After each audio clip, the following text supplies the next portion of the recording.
está en camino y se incorporará un poco más tarde, viene de México y bueno, viene un poco tarde, pero estará aquí. Le doy también la bienvenida al diputado Gerardo Mejía, integrante también de la Comisión de Gobernación y Puntos Constitucionales, y bueno, a los representantes de otras agrupaciones, a los consejeros electorales, muchas gracias por acompañarnos, a los periodistas que nos acompañan, muchas gracias a todos por estar aquí. Antes de darle la palabra y pedirle a Mario Riestra que les dé la bienvenida, quisiera recalcar el tema de que cómo se legislan las candidaturas independientes en los códigos. Es un tema complejísimo, no hay una receta, no hay una panacea, que ya esa es la manera en que se tiene que hacer. Lo que quieren los ciudadanos a los partidos no necesariamente les parece que sea lo más adecuado y viceversa. Las autoridades electorales también tienen su punto de vista. Entonces, bueno, cada quien tiene su perspectiva, tiene su opinión sobre el tema y es complejo. Entonces, la idea de esta mesa de trabajo es que fuera incluyente, que fuera de los diferentes sectores. Estamos aquí diputados, académicos, especialistas, activistas, entonces puntos de vista diferentes, que es lo que va a enriquecer finalmente la reforma que nosotros nos hemos comprometido a hacer en esta legislatura. Privilegiamos la calidad en lugar de la cantidad. Podríamos haber hecho un foro de 5 días y que viniera mucha gente a decir sus puntos de vista, pero también consideramos que era muy enriquecedor este esquema de una mesa de trabajo en la que pues gente que ha estado muy en el tema sea la que nos dé sus puntos de vista, sus opiniones. Y también quisiera decir que algunos representantes de los colectivos vienen precisamente así, representando un colectivo y han tomado la opinión pues de los asociados, de los agrupados en los colectivos, y entonces son portavoces de un grupo importante de gente que está también especializada en el tema. Entonces yo ya no me voy a extender. Al final, la idea es que nos den ahora la bienvenida, por favor, Mario y Carlos, y después los diputados, les pediremos a los diputados de la comisión que presenten a nuestros invitados.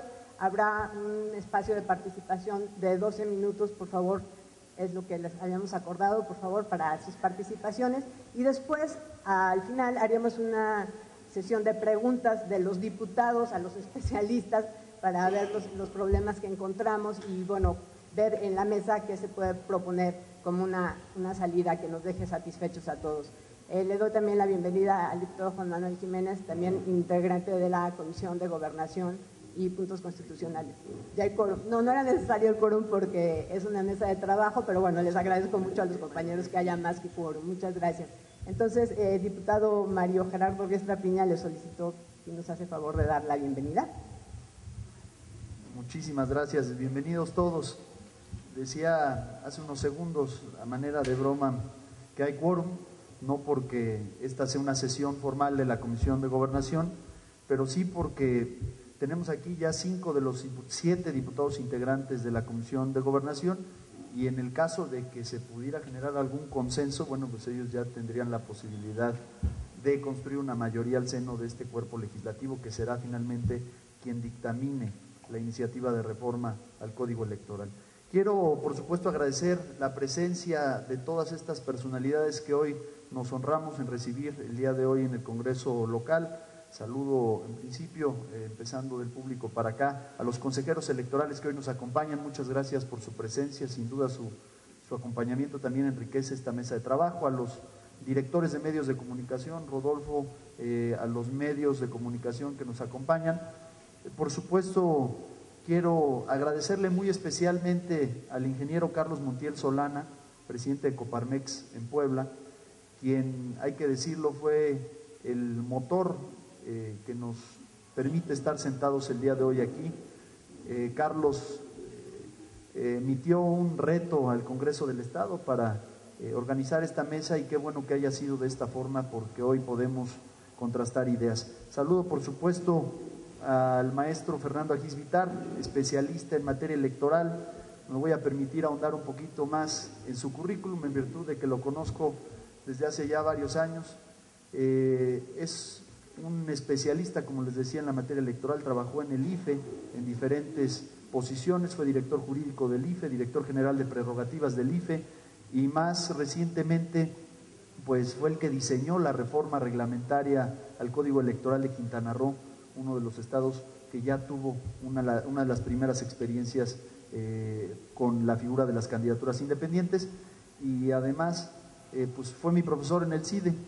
Entonces le tendré que reclamar algunas cosas porque fue un periodo muy rico en su materia de derecho constitucional. Por supuesto que saludo también al presidente del Instituto Electoral del Estado, Armando Consejero. Muchas gracias, presidente, por acompañarnos el día de hoy. Nos engalana tu presencia y sin duda alguna los comentarios que puedan vertir sobre las reflexiones. Saludad a Marco Antonio Alvear Sánchez de la UNAM, gracias por acompañarnos. Por cierto, con el Instituto de Ciencias Jurídicas, de Investigaciones Jurídicas de la UNAM hemos venido trabajando en conjunto, tenemos un convenio firmado con esa importante institución y estoy seguro, porque así lo comprometimos con Héctor Fix Fierro, que nos estarán acompañando en las deliberaciones. Saludo por supuesto a Ernesto Cruz de Puebla Vigilia, saludo también al ingeniero Gabriel Hinojosa de G2G, a Claudia Ramón de la UPAEP, y muy especialmente, nuevamente quiero saludar a mis compañeros diputados. Tenemos aquí en esta mesa 4 partidos políticos distintos representados: a mi compañero diputado Félix Santos Basilio del PT, a Josefina Buchadé, presidenta de la Comisión de Gobernación, a los diputados Juan Manuel Jiménez y Gerardo Mejía del PRI, así como el diputado Jorge Luis Blancarte del partido Movimiento Ciudadano. Si yo tuviera que definir este ejercicio, lo haría con una sola palabra. Me parece que este ejercicio es provocador y esa es la intención. Estamos en una dinámica inédita en donde en completa transparencia y pues haciendo uso de argumentos que pesarán cada uno por pues las consideraciones que tengan detrás, estaremos abordando un tema de la mayor relevancia. El Congreso de Puebla fue el 5º Congreso a nivel nacional en modificar su constitución para darle cabida ya a la figura de las candidaturas independientes y tenemos el compromiso de, conjuntamente con ustedes, llevar a cabo la reglamentación de nuestro Código Electoral. Desde hace ya algunas semanas, en el portal del Congreso se habilitó un micrositio que le permitió a todos los ciudadanos conocer todas las propuestas en esta materia que se han formulado en el Congreso de Puebla, así como la normatividad vigente en todos los estados que ya cuentan con esta figura y también los ejercicios que se han llevado a cabo en los congresos federales, en el Senado y en el Congreso de la Unión, y esto con el fin de ir ya pues dotándole a todos los interesados de las herramientas necesarias para vertir sus opiniones. Este es un ejercicio inédito, pero este Congreso, y yo quiero resaltarlo, ha tratado durante más de 2 años y medio de tener un diálogo constante con la sociedad civil. No es la primera vez que podemos contar con esta alianza con Actívate por Puebla, con Coparmex y con otras de las asociaciones que nos acompañan en favor de los poblanos. Y por supuesto, quiero, antes de fijar postura, pues darles una cordial y cálida bienvenida a todos los participantes que hoy nos acompañan. Para el Congreso es un honor contar con su presencia. Muchísimas gracias.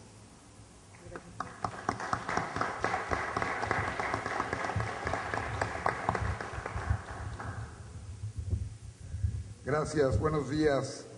Como vocero de un movimiento que nació hace más de 2 años, casi 3 años, de Actívate por Puebla, y recordemos que este movimiento lo que pretende ser es la caja de resonancia de la sociedad en las cosas que son de interés común.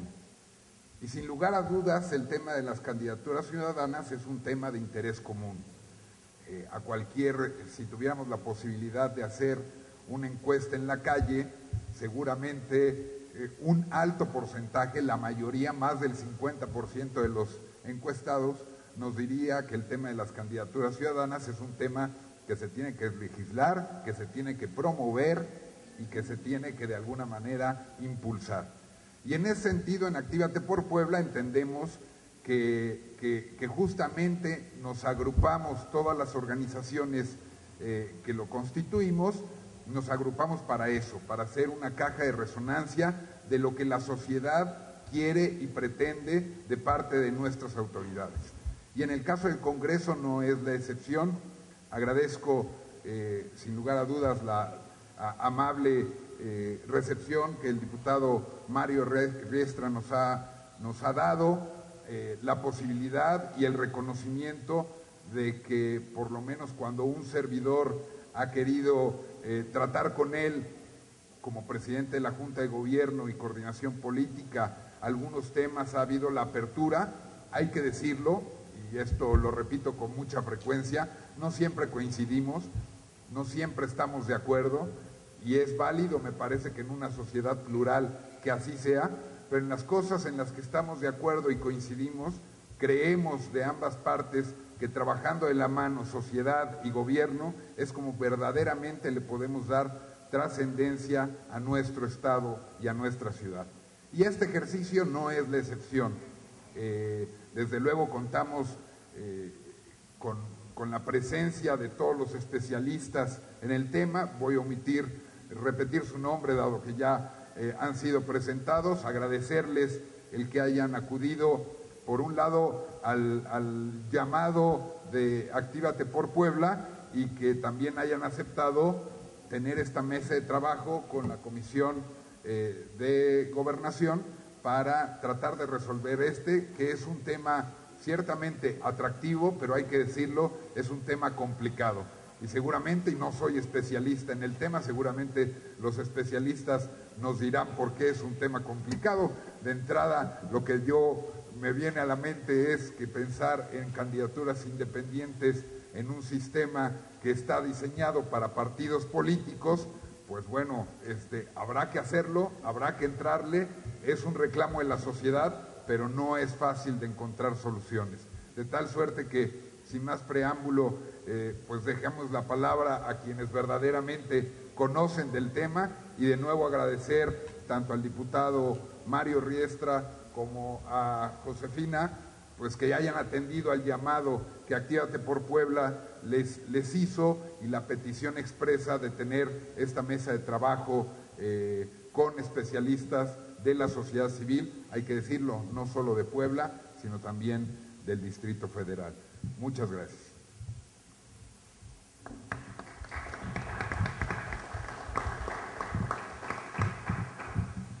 Bien, muchas gracias. Gracias a la presidenta de la Comisión de Gobernación. Como siempre, valoro tu empeño que has tenido a través de mecanismos como el de transparencia y ahora en esta convocatoria que haces precisamente para hablar de candidaturas ciudadanas. Muchas felicidades, por supuesto, a nombre de los diputados del PRI. Te felicitamos por siempre estar luchando por la apertura del Congreso. Felicidades, Josefina. Me toca presentar a nuestro primer ponente, a Fernando Agis Vitá. Él en materia electoral se ha desempeñado primero como director jurídico del Instituto Federal Electoral, luego como el titular de la Dirección Ejecutiva de Prerrogativas y Partidos Políticos.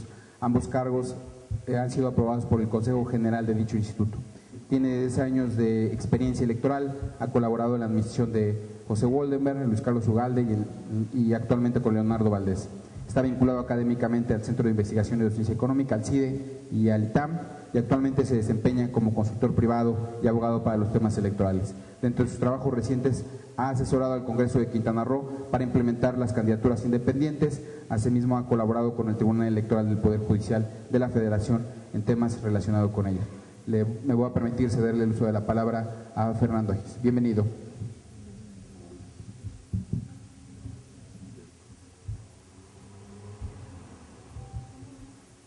Las candidaturas en México, las candidaturas independientes, son una realidad. No esta discusión su pertenencia, su buen manejo, su inclusión dentro del sistema electoral mexicano. Es una prerrogativa a nivel constitucional otorgada a los ciudadanos de todo el país.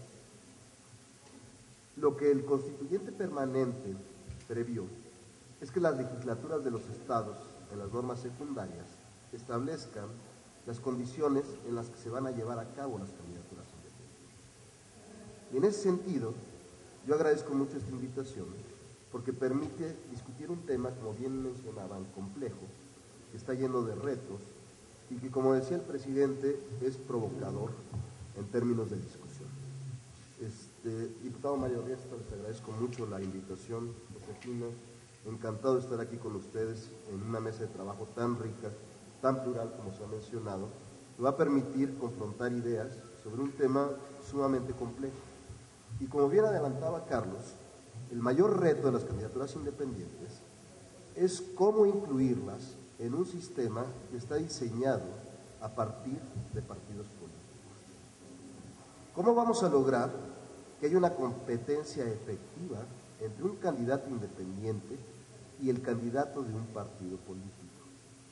Vamos a repasar los temas para los que fuimos convocados y vamos a empezar a comparar cuáles son las ventajas y las desventajas de un candidato independiente respecto de un candidato de partido político. Y voy a concluir que la inclusión de los candidatos independientes tiene que darse de tal forma que hay que trastocar los cimientos de la legislación prevista para los partidos políticos. Su mera inclusión en el orden secundario electoral no es suficiente para garantizar condiciones adecuadas de competencia. Entonces tenemos que decirlo en una sola palabra. Lo que los legisladores, no nada más de Puebla, sino de todo el país, incluidos los federales, tienen enfrente, es la decisión de si solamente van a cumplir la Constitución Federal, incluyendo la candidatura independiente, para que haya 600 candidatos independientes que no tengan condiciones de competencia, que no tengan acceso a una prerrogativa, que no tengan acceso a la radio y la televisión, que no puedan realizar campañas, que no sean fiscalizables, o realmente queremos un sistema incluyente que modifique el esquema en su conjunto y que permita finalmente a la ciudadanía decidir quiénes los van a gobernar, sean estos integrantes de partidos políticos o sean candidatos independientes. Ahora bien, hay que tomar en cuenta también la prevalencia que tienen los partidos políticos en el sistema electoral mexicano, porque tampoco es válido incluir la candidatura independiente a costa de los partidos políticos como entidades de interés público, que son permanentes, que tienen una finalidad que va más allá de un proceso electoral y que son un cimiento importante en la democracia mexicana, en los congresos y en los gobiernos constituidos. Ese también es el reto, cómo equilibrar la inclusión de la candidatura independiente. Hay 4 temas a los que fuimos convocados, por razón de tiempo y seguramente tendremos oportunidad de discutirlo ampliamente. Me voy a hacer referencia al tema de financiamiento, fiscalización, a los porcentajes de firmas o apoyos que requieren para el registro de una candidatura independiente y finalmente el acceso a radio y televisión. Financiamiento. Aquí hay una norma constitucional que dice que el financiamiento público debe de prevalecer sobre el privado. Podemos discutir la pertinencia o no de esta medida constitucional, pero es una realidad. ¿Qué va a pasar con los candidatos independientes? ¿Les vamos a abrir el financiamiento público? ¿Cuánto le va a costar al erario mexicano financiar campañas que a lo mejor no tienen la representación suficiente para competir en un sistema electoral? ¿O vamos a exigirles a los candidatos independientes que antes de ser tales tengan una base sólida para darles ese financiamiento y finalmente que puedan competir? Hay 2 modelos a los que ya se refería Mario Riestra, que fueron probados en las elecciones pasadas, que es Quintana Roo y Zacatecas. En Zacatecas burlaron, digamos, el sentido del enunciado constitucional del que el financiamiento público debe prevalecer sobre el privado, y solamente le otorgan financiamiento público al candidato independiente que haya ganado. Es decir, se le reembolsan al candidato ganador el 50% de los gastos de campaña. Mientras tanto, los candidatos independientes concursan con sus propios recursos o con los recursos privados a los que tienen acceso. Pero estos recursos privados no son fiscalizables en ese momento por la autoridad electoral. Y aquí hay un riesgo importante, porque los partidos políticos, por el contrario, funcionan con financiamiento público, pero también son fiscalizados por la autoridad electoral. Se sabe de dónde viene el dinero. Y eso le da, digamos, transparencia y le da credibilidad al sistema electoral en su conjunto. Un punto muy importante es cómo vamos a financiar a los candidatos independientes. El modelo de Quintana Roo parte de la premisa de que los candidatos independientes, más bien les llaman aspirantes a candidatos independientes, compiten en un proceso interno y solamente uno es registrable como candidato independiente a un cargo de elección popular. Les voy a explicar así brevemente cómo funciona el sistema. Quienes cumplan los requisitos constitucionales y legales para ocupar un cargo público se inscriben ante la autoridad electoral. Yo quiero ser candidato a gobernador. Si cumplo los requisitos constitucionales, entonces me convierto en aspirante a precandidato independiente. Y me dan 2 semanas para hacer una especie de precampaña y convencer a la ciudadanía de que yo soy una buena opción para ser candidato independiente. Hay una competencia, como sucede en la competencia interna de un partido político, donde finalmente solamente sale uno registrado. Aquí también sale uno registrado, que es el que obtenga más apoyos ciudadanos. Y ese que obtenga más apoyos ciudadanos es registrado como candidato y se le da una prerrogativa como si se tratara de un partido político de nueva creación. Porque hay que decirlo también con todas sus letras. Una candidatura independiente, y aquí vamos a oír testimonios en ese sentido, una candidatura independiente tiene una estructura muy similar a la de un partido político. No es una persona en aislado la que va a participar en un proceso electoral, se requiere toda una estructura que es muy similar a la de un partido político. Hay voces como la del maestro José Goldenberg, que equipara prácticamente las candidaturas independientes con partidos políticos, porque se refieren al mismo andamiaje electoral para poder competir y para poder ganar una elección. En Quintana Roo, entonces el candidato independiente se le asimila como un partido político de nueva creación, y un partido de nueva creación tiene tanto acceso a radio y televisión como a financiamiento público, y compite en esas condiciones con el resto de los partidos políticos. El tema de la fiscalización. El problema de la fiscalización radica en que los partidos políticos son responsables ante la autoridad electoral del manejo de los recursos, tanto de los ingresos como de los egresos. Hay un procedimiento donde son sancionados los partidos políticos que abusan del financiamiento público o que no rinden cuentas adecuadamente. ¿Qué va a pasar con los candidatos independientes? ¿Qué va a pasar con los candidatos independientes al momento que tengan que competir con recursos privados? ¿De dónde van a provenir esos recursos privados? Donde siempre existe la tentación de poder incidir en los procesos electorales a través del uso de recursos monetarios, porque con esos se ganan elecciones. Ese es un tema muy delicado, que en el caso de Quintana Roo se resolvió haciendo que los candidatos rindieran cuentas a la autoridad electoral y que la fiscalización fuera ex ante al registro de los candidatos. De tal suerte que el candidato ya registrado como candidato independiente ya había sido fiscalizado por la autoridad electoral y los recursos que había aportado a su precampaña fueron recursos transparentes abonados por la autoridad electoral.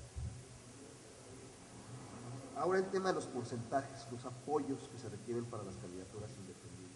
Este es un tema de la mayor relevancia. En Zacatecas, por ejemplo, para poder ser candidato a gobernador, se requiere el apoyo del 15% del padrón electoral del Estado. Prácticamente quien llegue a este porcentaje puede, por lo menos, ocupar un segundo lugar en la elección, prácticamente un trecho ya muy ganado. Esta situación fue corregida por el Tribunal Electoral. El Tribunal Electoral, en una sentencia, decretó que esos porcentajes tan altos inhiben la participación ciudadana y establecen un sistema donde va a prevalecer el partido político siempre sobre el candidato independiente. El caso de Puebla es muy interesante porque la legislación electoral de Puebla abre la participación a partidos políticos. Se requiere solamente el 0.11% del padrón electoral para constituir un partido político. Y ese partido político se puede constituir cada 3 años. Y ese partido político de nueva creación, en su primer proceso electoral, puede coaligarse con otro partido político, puede tener un candidato de acompañamiento con otro partido político. Situaciones que en materia federal no ocurren. Los partidos políticos requieren el 0.26% del padrón electoral. 2. Solamente se pueden constituir cada 6 años y después de un proceso presidencial. Es decir, el primer reto al que se enfrenta un partido político de nueva creación a nivel federal es una elección intermedia. Es más complicado mantener el 2% que se requiere como registro para futuras competencias. Entonces, nuevamente, si yo para constituir un partido político en Zacatecas requiero el 0.26%, vis a vis el 15% para una candidatura independiente, pues claramente en Zacatecas no quieren candidatos independientes, prefieren partidos políticos. Y aquí el riesgo es que todo esto es controvertible a través de un juicio para la protección de los derechos político-electorales.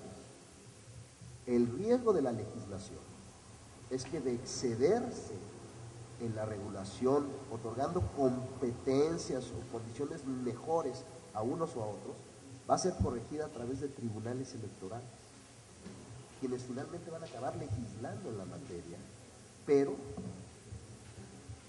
con una excepción, que van a acabar legislando para casos individuales, no para la población en general.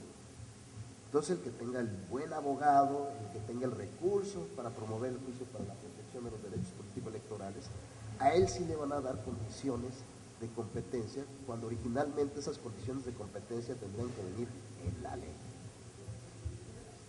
El acceso a radio y televisión. El modelo como lo conocemos actualmente le prohíbe a los partidos políticos comprar espacios, acceden a través de los tiempos oficiales. ¿Qué va a suceder en el caso de los candidatos independientes? Una iniciativa del PAN-PRD en el Congreso Federal mencionaba que para poder ser candidato se requería el 0.23% del padrón electoral en la demarcación territorial donde se pretendía competir, que es un porcentaje similar al que se requiere para constituir un partido político. En un distrito electoral promedio, eso significa alrededor de 8,000 firmas. Eso no es difícil de conseguir, sobre todo a alguien que busca una candidatura independiente, lo cual es bueno porque abre el acceso a la participación ciudadana. El tema es que los tiempos oficiales son limitados en tiempo.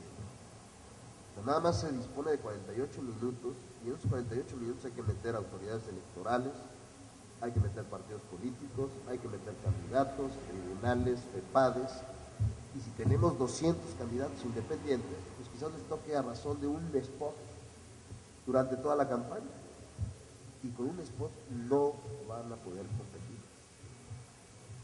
Luego entonces surge la necesidad de revisar el modelo. No me refiero a regresar al esquema donde todos compraban medios de comunicación, pero sí tenemos que pensar en el esquema nuevamente. En la Constitución se prohíbe que los sindicatos sirvan de base para la constitución de un partido político. Pero un líder sindical sí puede ser candidato independiente. A un partido político le exigen cuota de género. Hoy hay una iniciativa del presidente de la República de equipararla a 50-50%. ¿Qué va a pasar con las candidaturas independientes? También tendrán que cumplir con la cuota de género. Los candidatos independientes pueden acceder a cargos de representación proporcional en los ayuntamientos, por ejemplo, a través de regidores, ¿o no? Son dilemas importantes. En Zacatecas ganó un candidato independiente, en Quintana Roo no ganó ninguno, es más, la participación fue muy baja. Los porcentajes de votación para los candidatos independientes en Quintana Roo son muy bajas y en Zacatecas ganó uno. Entonces se podría pensar que el modelo de Zacatecas es mucho mejor que el de Quintana Roo, y no estoy hablando de cuál es mejor o cuál es peor, sino cuál establece mejores condiciones de competencia. Pero si analizamos el caso de Zacatecas, el candidato independiente ganador ya había sido presidente municipal de ese partido político, ya había sido militante de un partido político, y era un municipio muy pequeño, con creo 3,600 electores. Entonces, básicamente era un desertor de un partido político, y entonces tampoco podemos concebir las candidaturas independientes como un almacenamiento de militantes de partidos políticos que no tuvieron la candidatura al seno de su propio partido. Entonces, hasta esos aspectos debemos de cuidarlos. Pero sobre todo debemos de cuidar que haya realmente condiciones de competencia, abrir el sistema para que finalmente sean los ciudadanos quienes decidan quiénes van a gobernar, sean estos de partidos políticos o sean candidatos independientes.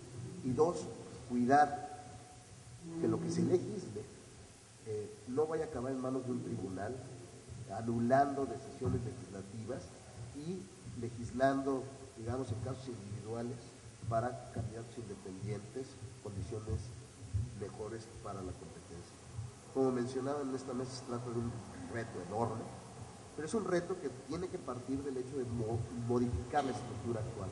Porque si no modificamos la estructura actual, finalmente estas candidaturas independientes se van a convertir en un texto bonito de la Constitución, pero en la práctica no vamos a poder establecer condiciones de competencia reales y efectivas. Por su atención.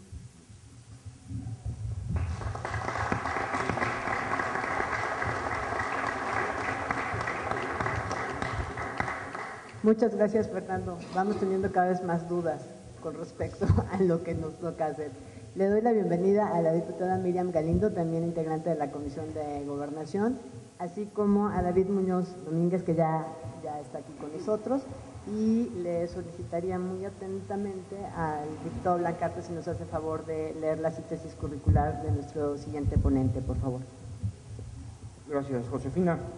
Pues en el tema que nos ocupa corresponde en este momento la intervención al Instituto de Investigaciones Jurídicas de la UNAM, representado en la mesa por el licenciado Marco Antonio Alvear Sáenz, licenciado en Derecho por la Facultad de la Universidad Nacional Autónoma de México, especialista, maestro y doctor en Derecho por la misma Casa de Estudios, especialista en Justicia Electoral por el Centro de Capacitación Electoral del Tribunal Electoral del Poder Judicial de la Federación, es profesor de la División de Estudios de Posgrado de la Universidad Nacional Autónoma de México, impartiendo las materias de argumentación jurídica, teorías jurídicas contemporáneas, metodología y técnicas de la investigación jurídica. Es autor de varios artículos sobre temas electorales constitucionales. Es profesor de la División de Estudios de Posgrado de la Facultad de Derecho de la Universidad Nacional Autónoma de México, de la Universidad de Zacatecas, de la Universidad de Morelia y de la Universidad de Baja California.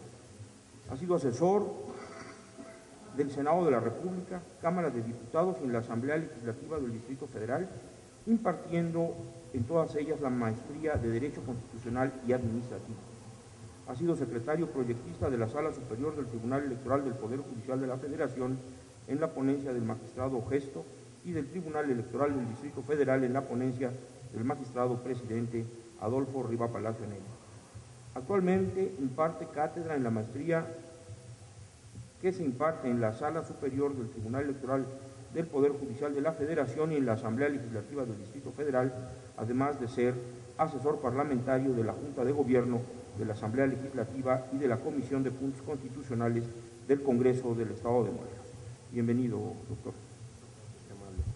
Muy buenas tardes. Antes que nada quisiera agradecer a los integrantes de la Comisión de Gobernación y Puntos Constitucionales para la invitación de la mesa de este trabajo de análisis y reflexión sobre, por supuesto, un tema a la democracia mexicana de manera muy particular, precisamente por el momento de la reforma política que hoy vive el país, nos encontramos inmersos, que es precisamente la consolidación de esta reforma constitucional relativa a las candidaturas ciudadanas.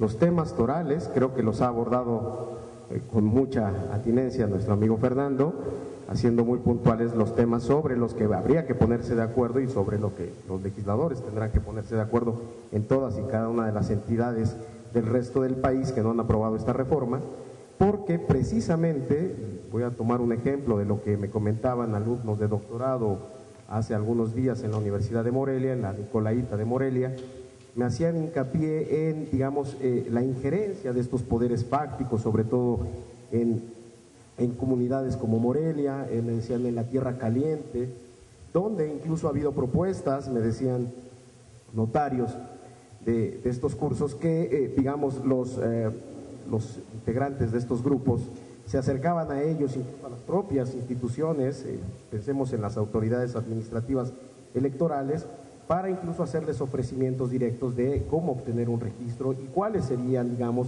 los requisitos, y que ellos estaban dispuestos a reunir incluso las firmas que sean necesarias para obtener incluso el financiamiento público. Y bueno, pues el tema transita también por lo que ya comentaba Fernando, el tema de establecer, digamos, el porcentaje primero de firmas. Ese es, digamos, el primer reto que yo veo complejo. Ya señaló muy atinadamente la diferencia entre un caso y otro.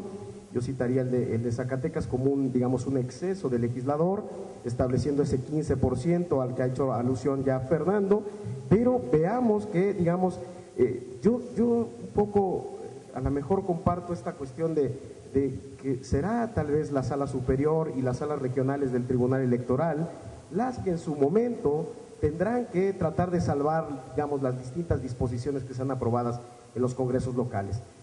La sugerencia para quienes van a participar en este tipo de propuestas es que, digamos, entiendan primero que hay una nueva etapa que está viviendo, digamos, el Tribunal Electoral. Pese a las críticas que ha recibido a través de, digamos, de algunas de sus sentencias, lo cierto es que el Tribunal Electoral ha permitido consolidar, digamos, ciertos derechos político-electorales de los ciudadanos.